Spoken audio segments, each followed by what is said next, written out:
Hello everyone, welcome to GS tank. GS tank में आपका बहुत बहुत स्वागत है, जहां पे हम डिस्कस कर रहे हैं इंटायर इंडियन पॉलिटी यानी संपूर्ण भारतीय राज व्यवस्था पे। और कल हमने स्टार्ट किया था गवर्नर। कल हमने गवर्नर टॉपिक स्टार्ट किया था और गवर्नर के बारे में कुछ परिचय देखा था और उसके रिलेटेड कुछ आर्टिकल्स देखे थे, यानी कि आर्टिकल 152 से लेकर 162 तक ये हमारा आर्टिकल कल हो गया था। तो अगर आपने उस वीडियो को अभी तक नहीं देखा है और आप किसी वजह से उस वीडियो को मिस कर गए हैं तो आप जाकर प्लेलिस्ट में देख सकते हैं, क्रिएट किया हुआ है प्लेलिस्ट। ठीक है, तो आज उसके आगे पढ़ेंगे, जो कि आज हमारा टॉपिक रहेगा functions and powers of governor. ठीक है, तो आइए स्टार्ट करते हैं फंक्शंस ऑफ गवर्नर पे।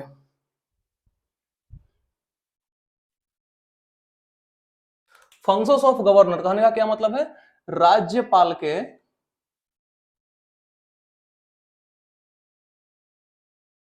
कार्य बोले या फिर अधिकार, ठीक है, कर्तव्य भी बोल सकते हैं। मतलब सिंपली बोले तो राज्यपाल के कार्य के बारे में। ठीक है, जिसमें पहला पॉइंट कहता है कि मुख्यमंत्री की नियुक्ति राज्यपाल करते हैं। मतलब जो सीएम का अपॉइंटमेंट होता है, मुख्यमंत्री की नियुक्ति वो कौन करते हैं? राज्यपाल ही करते हैं। ठीक है, अगला है कि राज्य के महाअधिवक्ता, राज्य वित्त आयोग के अध्यक्ष एवं सदस्य, राज्य निर्वाचन आयोग के अध्यक्ष एवं सदस्य और राज्य लोक सेवा आयोग के अध्यक्ष एवं सदस्य। तो ये सब जो है अध्यक्ष एवं सदस्य, मतलब महासचिव, महाअधिवक्ता को छोड़ के इसकी नियुक्ति कौन करते हैं? इसकी नियुक्ति राज्यपाल करते हैं। ठीक है, राज्य वित्त आयोग का क्या मतलब है? State finance commission. और स्टेट फाइनेंस कमीशन किस आर्टिकल में आता है? ये आता है आर्टिकल 243 में। ठीक है, राज्य के महाअधिवक्ता करने का क्या मतलब है? एडवोकेट जनरल, जो किसमें आता है? एडवोकेट जनरल आता है आर्टिकल 165 में। ठीक है, राज्य निर्वाचन आयोग, निर्वाचन आयोग करने का क्या मतलब है? State election commission. ठीक है, स्टेट इलेक्शन कमीशन किसमें आता है? 243 के में आर्टिकल। ठीक है, और राज्य लोक सेवा आयोग ये किस में आता है? आर्टिकल 315। ठीक है, तो ये जो मेंशन्ड है, निर्वाचन आयोग, वित्त आयोग, राज्य के कॉन्टेक्स्ट में लोक सेवा आयोग, तो ये सब के जो अध्यक्ष और उनके जो मेंबर्स हैं, इनकी नियुक्ति राज्यपाल ही करते हैं। ठीक है, क्लियर है पॉइंट? अगला पॉइंट बोलता है कि विधानमंडल के सत्र का आहूत, सत्रावसान एवं विघटन कौन करते हैं? राज्यपाल करते हैं। सत्र का आहूत कहने का क्या मतलब है? कि सेशन का जो स्टार्ट है, स्टार्ट कौन करेंगे? राज्यपाल। उसको एंड कौन करेंगे? राज्यपाल। और विघटन यानी कि उसको भंग, विघटन करने का क्या मतलब है? भंग करेंगे, भंग बोले या फिर डिसॉल्व, ये कौन करते हैं? ये काम राज्यपाल का है। ठीक है, अगला पॉइंट है कि राज्यपाल विधानमंडल को भंग कर सकते हैं। वही बात हो गया कि राज्यपाल जो है सो विधानमंडल को भंग कर सकते हैं, वो भी किसके सलाह पे?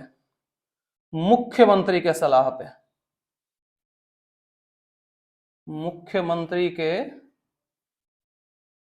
सलाह पर। ठीक है, क्लियर है पॉइंट?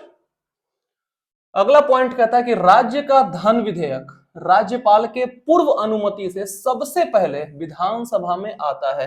अगर आपको याद होगा तो जब मैंने प्रेसिडेंट टॉपिक पढ़ाया था तो उसमें मैंने आपको यह बताया था कि कोई भी बिल है, ठीक है, कोई भी बिल करने का मतलब यहाँ पे एग्जांपल है मनी बिल का, तो मनी बिल जो आता है वो राष्ट्रपति के पूर्व अनुमति पे आता है। ठीक है, लोकसभा में। ठीक उसी तरह जो राज्य का धन विधेयक होता है वो राज्यपाल के पूर्व अनुमति पे आता है। कहां? विधानसभा में। ठीक है, अगर आप ये सब पॉइंट्स को भी देखें तो ये राष्ट्रपति से आप रिलेट इसको कह सकते हैं। ठीक है, जैसे यहां बात है विधानमंडल का, तो राष्ट्रपति किसके लिए रिस्पॉन्सिबल होते हैं? संसद के लिए, जिसमें संसद के सत्र का आहूत करते हैं, सत्रावसान करते हैं और विघटन कहते हैं। किसका विघटन? लोकसभा का करते हैं। ठीक है, तो ये सब बात आप रिलेट कर सकते हैं। क्लियर है पॉइंट?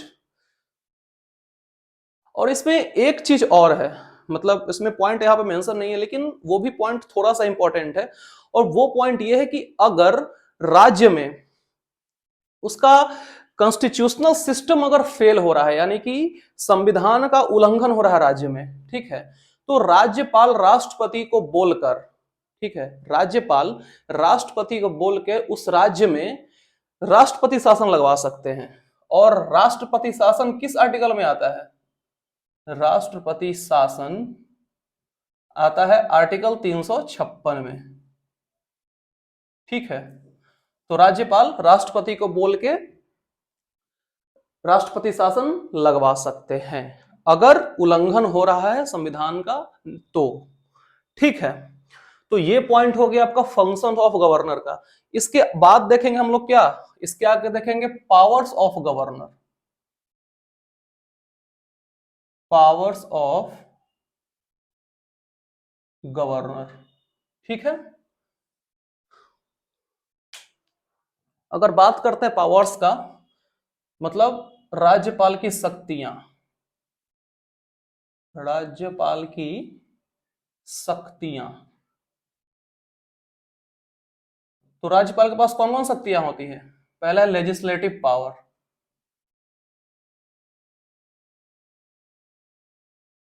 ठीक है। दूसरा है एग्जीक्यूटिव पावर,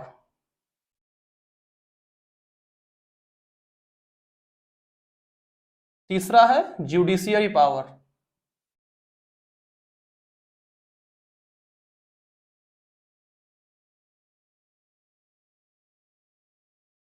चौथा है फाइनेंशियल पावर,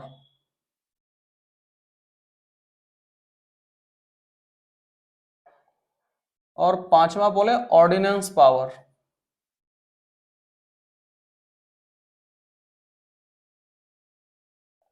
तो ये 5 अलग अलग शक्तियां होती है राज्यपाल के पास, legislative power, executive power, judiciary power, financial power और ऑर्डिनेंस पावर। अगर इसके हिंदी की बात करें तो ये होता है विधायी शक्ति, ठीक है। एग्जीक्यूटिव पावर मतलब कार्यपालिका शक्ति,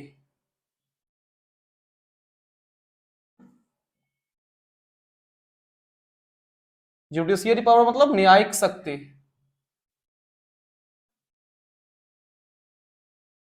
फाइनेंशियल पावर मतलब वित्तीय शक्ति, और ऑर्डिनेंस पावर मतलब अध्यादेश शक्ति।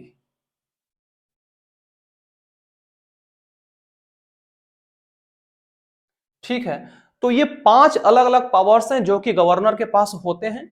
एक छोटा सा मिस्टेक हो गया था इस पॉइंट में, जिसमें मैंने आपको बता दिया था कि राज्यपाल विधानमंडल को भंग कर सकते हैं। इसको आप थोड़ा करेक्ट कर लीजिए, ये विधानमंडल नहीं है, ये विधानसभा है। वो गलती से इसमें लिखा गया था, क्योंकि विधानमंडल में विधान परिषद भी आता है और विधान परिषद वो भंग नहीं होता है, ठीक है।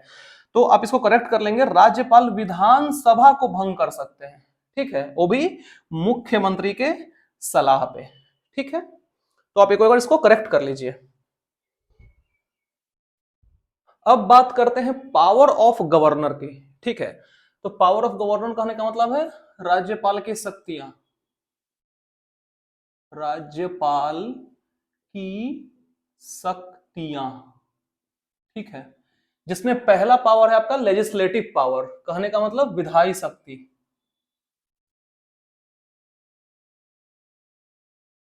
ठीक है, जिसके तहत राज्यपाल विधानसभा को 5 वर्ष से पहले भंग कर सकते हैं। अभी थोड़ी देर पहले मैंने आपको यही करेक्ट कराया था कि राज्यपाल विधानसभा को 5 वर्ष से पहले भंग कर सकते हैं, ठीक है।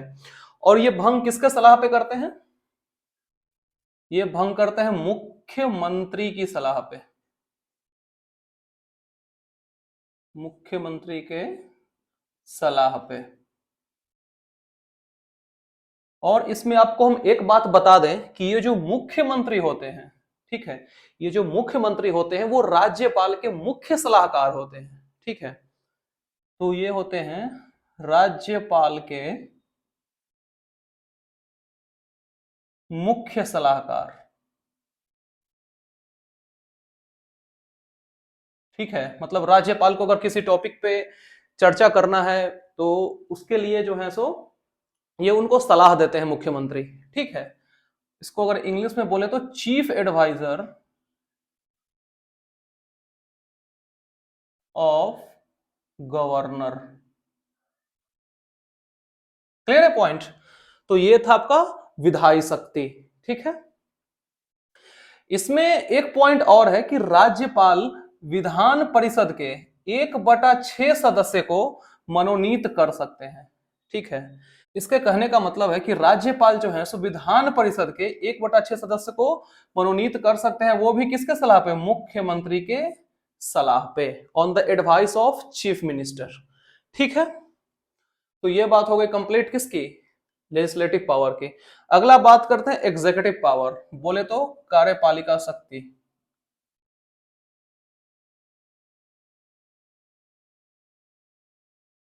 ठीक है, जिसके तहत क्या करते हैं राज्यपाल कि इन सभी की नियुक्ति करते हैं। तो इन सभी में इन सभी की, पहला है महाधिवक्ता, इंग्लिश में बोले तो एडवोकेट जनरल, एडवोकेट जनरल। ठीक है, दूसरा में राज्य लोक सेवा आयोग यानी कि स्टेट पब्लिक सर्विस कमीशन। ठीक है, जिसमें अध्यक्ष और सदस्य दोनों की नियुक्तियां राज्यपाल ही करते हैं। तीसरा है विश्वविद्यालय के अध्यक्ष, बोले तो chairman of university, chairman of university. जो विश्वविद्यालय के अध्यक्ष होते हैं उनकी नियुक्ति कौन करते हैं? राज्यपाल ही करते हैं। ठीक है, चौथा पॉइंट है कि राज्य निर्वाचन आयोग मतलब जो स्टेट इलेक्शन कमीशन है उसके अध्यक्ष और सदस्य दोनों की नियुक्ति कौन करते हैं? राज्यपाल करते हैं। और लास्ट है कि राज्य वित्त आयोग यानी कि state finance commission, state finance commission, और स्टेट फाइनेंस कमीशन के चेयरमैन और मेंबर दोनों की नियुक्ति राज्यपाल ही करते हैं अंडर इट्स एग्जीक्यूटिव पावर। ठीक है, क्लियर एग्जीक्यूटिव पावर। अगला है ज्यूडिशियल पावर, बोले तो न्यायिक शक्ति। अब न्यायिक शक्ति के तहत क्या करते हैं राज्यपाल? इसके तहत अब वो सजा माफ करते हैं। आपको याद होगा तो कल हमने डिस्कस किया था पार्डन पावर ऑफ गवर्नर, जो कि आर्टिकल 161 है। तो वो किस में आता है? ज्यूडिशियल पावर में आता है। सजा माफ करते हैं वो भी फांसी की सजा को छोड़कर, फांसी की सजा बोले या मृत्यु दंड को छोड़कर। ठीक है, माफ कर सकते हैं, बाकी वही मतलब जेल वगैरह हो गया कि वो कारावास को कम करना है तो वो सब इसमें आ जाएगा। ठीक है, अगला है अधीनस्थ न्यायालय में जजों की नियुक्ति यानी कि अपॉइंटमेंट ऑफ जजेज in subordinate court, subordinate court. जो सबऑर्डिनेट कोर्ट यानी जो अधीनस्थ न्यायालय है उसमें जजों की नियुक्ति कौन करते हैं? राज्यपाल करते हैं। तो सबऑर्डिनेट करने का क्या मतलब है? जो लोअर कोर्ट है, जो लोअर कोर्ट है उसको बोलते हैं सबऑर्डिनेट कोर्ट। उसमें जजों यानी न्यायाधीशों की नियुक्ति कौन करते हैं? राज्यपाल करते हैं। तो ये हो गया आपका ज्यूडिशियल पावर। तो इसको आप एक बार नोट डाउन या स्क्रीनशॉट ले लीजिए, फिर इसके आगे आते हैं। अगला है यानी कि जो चौथा है वो है फाइनेंशियल पावर, बोले तो वित्तीय शक्ति।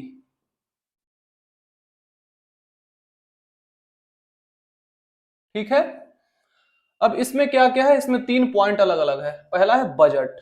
ठीक है, तो बजट ऐसा शब्द तो है नहीं, तो बजट को क्या कहा जाता है? Annual financial statement, annual financial statement.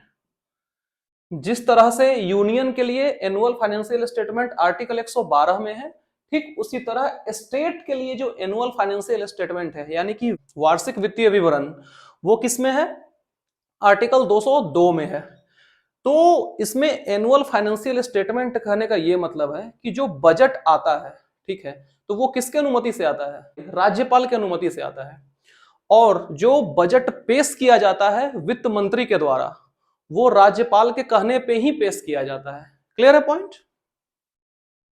अगला है कंटीजेंसी फंड, बोले तो आकस्मिक निधि, यानी कि जो इमरजेंसी फंड है उसकी बात हो रही है।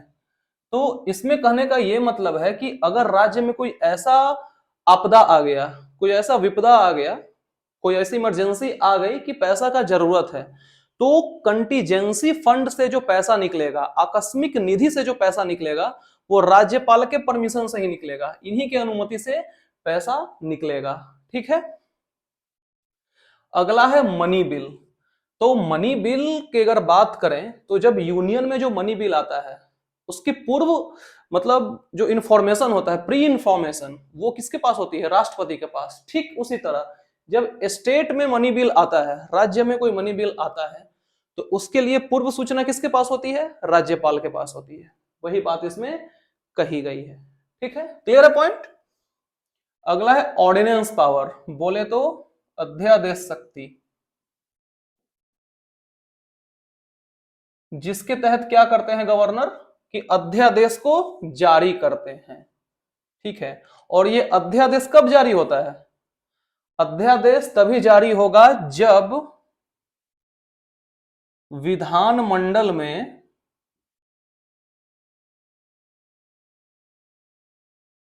कोई सत्र न चल रहा हो।